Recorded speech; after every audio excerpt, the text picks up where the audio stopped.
Hey, what's going on, everybody? I want to talk to you about being established by God this morning. Reading out of Psalms 90, verse 17, it says this. It says, "May the favor of the Lord our God rest on us. Establish the work of our hands for us." Yes, establish the work of our hands.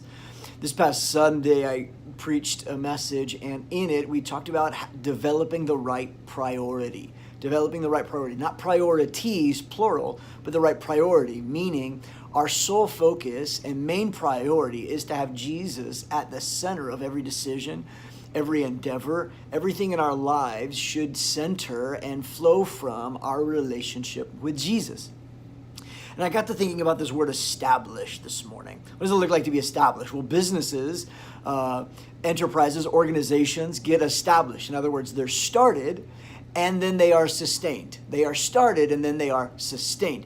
And in our lives, we want our faith to be started in God and sustained by God. We want to grow and develop. And I really think it's God's grace that sustains us.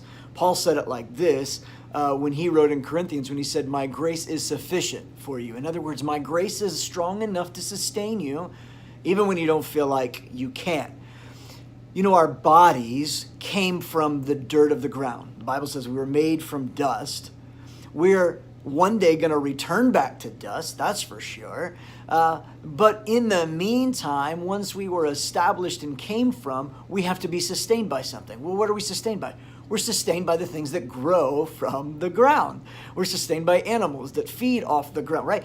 Our food source comes from the earth. So we were established or started from dirt. We're sustained by dirt, and one day we'll go back to really dirt.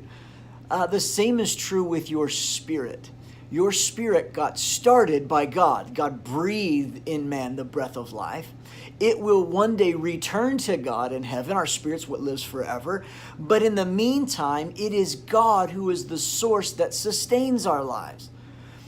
While it is true, our bodies and our spirits, those are very distinct. They are, however, linked. And I believe that if we can allow God to be the sustaining source in our lives, Jesus being the center of our lives, He is the one who establishes the life that we live. His grace becomes sustaining. His grace is what sustains us.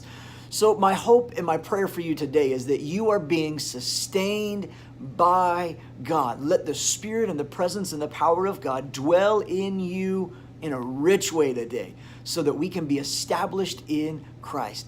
I hope this has helped you have some faith for today. We'll talk to you soon.